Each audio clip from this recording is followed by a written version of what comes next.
Hi, Ken Rolla here from FreshAndAlive.com.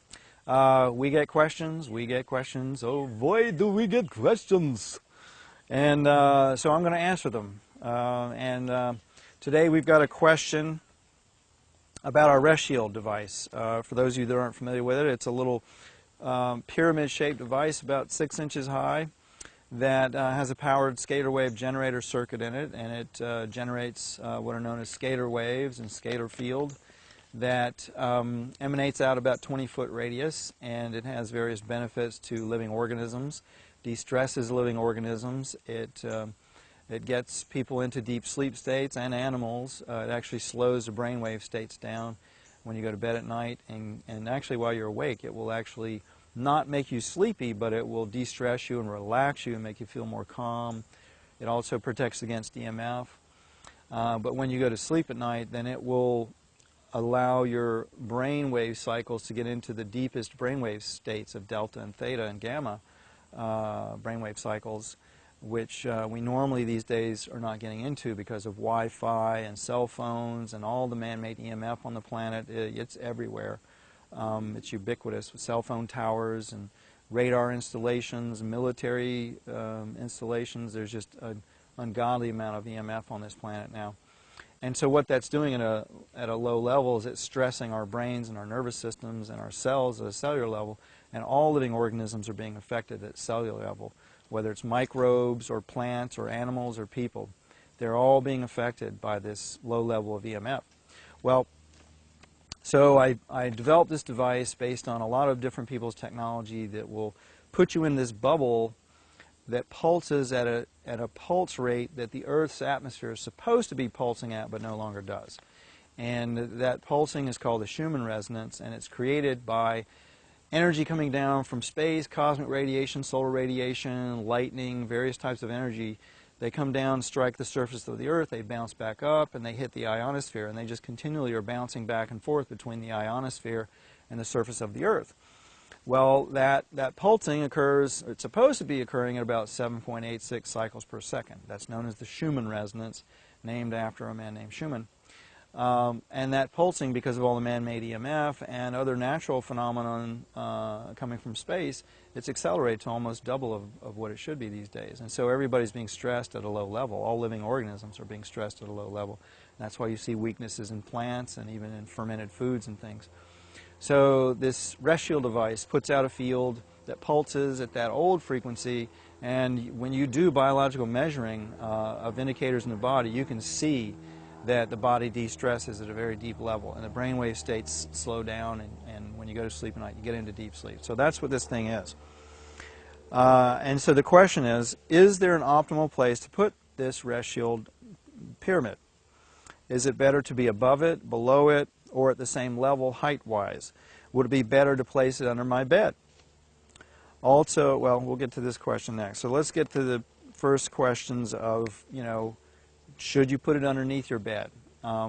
Because pyramids actually, they are scalar wave antennas. They capture energy that's coming from the center of the Earth and coming down from the sun, and they act like an antenna, and they create a localized field, and they also create a vortex of scalar energy coming out of the tip of the pyramid. So one might think that the tip of this pyramid, if you sat up above it, that you'd have stronger effects from this device. But in practice, we found that's not the case. You don't need to put it in any special place. As long as you're within 20 feet of this thing, it's going to have its effect. It's putting out a field that passes through material objects, so it passes right through walls.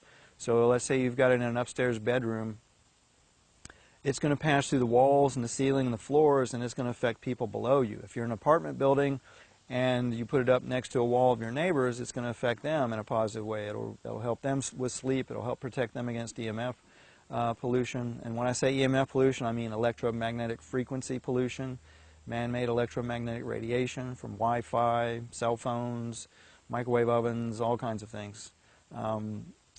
So it structures those waves and makes them much less damaging to the body, and allows you to get into deep sleep. So wherever you put it in your dwelling, it's going to pass through the walls. And the reason it can do this is because these scalar waves are very weird energy. They're not conventional electromagnetic energy. They're actually interdimensional, faster than light energy.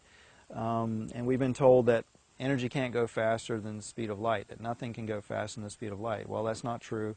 That's been proven over and over again now in physics, that there are many things, many types of energy that can go way beyond the speed of light. Nikolai Kozyrev, for example, in Russia, did a lot of study of scalar waves and showed that they can go faster than the speed of light. Dr. Konstantin Meil from Germany and many others. So this energy passes through the space in between matter. Because if you look at the atoms that compose matter, there's actually more space there than there is actual physical particles. And actually the particle model is really not very accurate when you get down to the subatomic level. But for argument's sake, when you're looking at atoms and you've got a nucleus and you've got an electron spinning around it, there's a lot of distance between there, and that space, these scalar waves can pass through it. And that's how these scalar waves are able to pass through walls and things. That's also how radio waves, by the way, pass through things. Scientists don't really know how you can turn a radio on and pick up radio waves inside your house through walls. How do those waves pass through solid matter? Well, they're passing through the space in between the atomic particles and the subatomic particles. So anyway, it doesn't matter where you put this rest shield device, as long as you're within 20 feet of it. It emits this field that's all-encompassing, and you will be affected by it. Now, this person says, I also read that with some orgone devices, being below them can be harmful. That is, the negative orgone is emitted below the positive above. I know the rest shield is not a normal orgone device, but I just wanted to check to see if there are any constraints on where to position it for best results and safety. Okay, there's a lot of bad information online and going around about orgone energy, and scalar energy, subtle energies, whatever you want to call it. Orgone is just a name that a man named Wilhelm Reich came up with for this type of energy, this faster than light, subtle energy that scientists are now calling scalar waves and scalar fields. Some people are calling it tachyon energy or torsion energy, torsion fields. The Russians tend to call it torsion fields, torsion waves. Whatever you want to call it, some other life force, chi, all these different names, orgone, they're just names for the same thing, which is this faster than light, subtle energy that travels through the cosmos, and it's passing through all matter as if it's not even there, and it goes way beyond the speed of light, and it actually slows down and coagulates into the matter and electromagnetic energy that we can see and measure. So orgone is just Wilhelm Reich's term for that energy, and I don't like using that term because it's come to have an almost magical connotation. There are so many people using it, tossing it around, and making all kinds of magical claims about orgone and what it can do. And it can do a lot of amazing magical things, but I just see a lot of ridiculous claims being made about it, so I don't like using that term, orgone. But at any rate, there are static devices, static scalar wave, scalar energy devices, or orgone devices, like pyramids, that are essentially antennas that pick up this energy coming from the center of the sun and coming from the center of the earth, and captures it and creates a localized field with it. And in the case of a pyramid, it'll actually create a vortex up out of the tip as well. And so those kinds of devices, yes, they can be directional, and they will act as accumulators, as Wilhelm Reich showed in his work with cloudbusters. If you Google cloudbuster or Wilhelm Reich, that's R-E-I-C-H. If you Google Wilhelm Reich cloudbuster, you'll see his work, and there are videos on YouTube about this stuff. And he discovered that he created these devices with tubes and pipes that look kind of like a Gatling gun. He'd point it up at the sky, and he would have it grounded into water. And what he discovered was that if living organisms got around what it was accumulating and collecting, that it could be very harmful to them, in fact, hurt them and kill them. And so from that work, people have extrapolated that that same phenomena might occur with, for instance, a rest shield or an orgonite device, which is a type of material that a man named Karl Hans Wells developed. And orgonite is just a resin, some kind of non-conducting resin like fiberglass, or it could be plaster or whatever.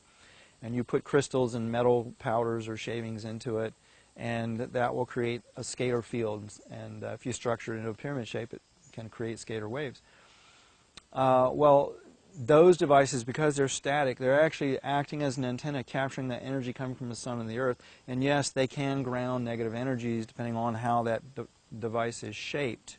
And so being on the receiving end of it may have undesirable consequences. But that's in very rare occurrences and not with orgonite. That's, in my experience with orgonite, because of the way it's structured, it uses a concept called the Casimir effect. And the Casimir effect actually in physics is the observation that when you take two plates of metal and you put them very close together, they create electricity, they create electric charge.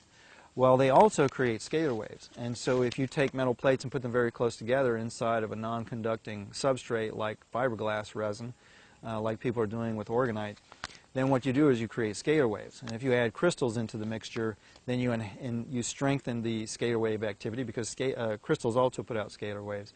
And they have, because of their atomic structure, they emit certain frequencies. So when you're making orgonite, you're combining crystals and metals, shavings or metal powders in close proximity into this non-conducting resin. And what you get is a combination of the crystals naturally putting out scalar waves, and then the Casimir effect from the shavings or the metal particles being in close proximity to each other, putting out scalar waves. And so that creates a scalar field. And in my experience, orgonite is very, very safe. I have not seen any structures where it puts out a negative energy the way Reich's cloud busters do. There are people claiming that that's the case, but I have seen absolutely no real physical evidence of that. And I do testing of people and plants and microbes to see what goes on with these things. And in my experience, if they get around orgonite, if it's properly constructed, the way I construct it and the way I teach it, then you get scalar fields that have very beneficial effects, and it doesn't matter which direction it's around you, it's going to put out positive energy. So the Casimir effect is kind of your insurance policy with these orgonite devices to ensure that you're not going to get these negative effects. But you don't have to take my word for it. Build yourself some orgonite, or buy yourself some orgonite or a pyramid or wherever it is, and test. Test it. You can do, for example, live blood cell analysis with and without your orgonite device. It's fairly inexpensive to do, probably in the ballpark of $100 to $150 for a session with a live cell microscopist. And just, go online and Google live cell microscopy or dark field microscopy or light field microscopy. Or go to health food stores and ask. Usually health food stores know where there's a microscopist in the area, and you can test with and without your orgonite device, and you can see the effects in the blood. You'll see if the blood cells clump, and you'll see if there's all these negative effects going on. I have not seen that with orgonite, not with the stuff that I've worked with. Most of the orgonite sold online, to be quite honest, is junk. And it's because the people that are building it do not understand the physics of how it works, and therefore they don't optimize it. They make real pretty orgonite devices, but quite honestly, if you're making them strong, they're not going to be pretty. Because when, for example, if you want to create more of the Casimir effect, you need to have a lot more fine particles in close proximity to each other. And that means you need to use very, very fine particles of metals, and when you do that, you're not going to have all the pretty effects that you get with some of these larger pieces and particles and things that you put into orgonite. But I'll have, as far as questions about making orgonite goes, I'll have videos out in the future on how to make orgonite. So please, if you're going to email me, I get lots and lots of questions about how to make orgonite. Just wait, and I will come out with a DVD on how to really make good orgonite. But at any rate, with all these scalar energy devices, I encourage you to build your own. I encourage you to learn about orgonite and to make your own. Learn about pyramids. You can do amazing things with them. You can improve plant growth.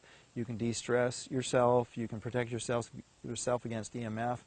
You can actually modify the weather. You can stop chemtrails. If you build a pyramid or orgonite and you structure it into a little pyramid or a cone, and you put several of those outdoors, you can actually clear chemtrails. So there's a lot of amazing things you can do with this scalar energy technology, and you need to learn how to work with it yourself and how to build things yourself so you're not dependent on spending money with other people. Okay? So that's a very long answer to a relatively short question, but make orgonite, play with orgonite, and learn about orgonite, and you don't need to worry about negative effects, unless you're using like radioactive elements or something crazy, which you're not going to be able to do pretty much. So, but with the typical minerals available, one thing I have noted though, if you throw too many minerals together into orgonite, you can get frequencies that are disharmonious, and so that's about the worst that I've seen. In those cases, you're just going to see that it makes you feel uncomfortable or cause sleep problems or something like that. It's not going to kill you or make you sick or deathly ill or anything like that. So at any rate, yeah, play around with that and, watch my channel. There will be more to come.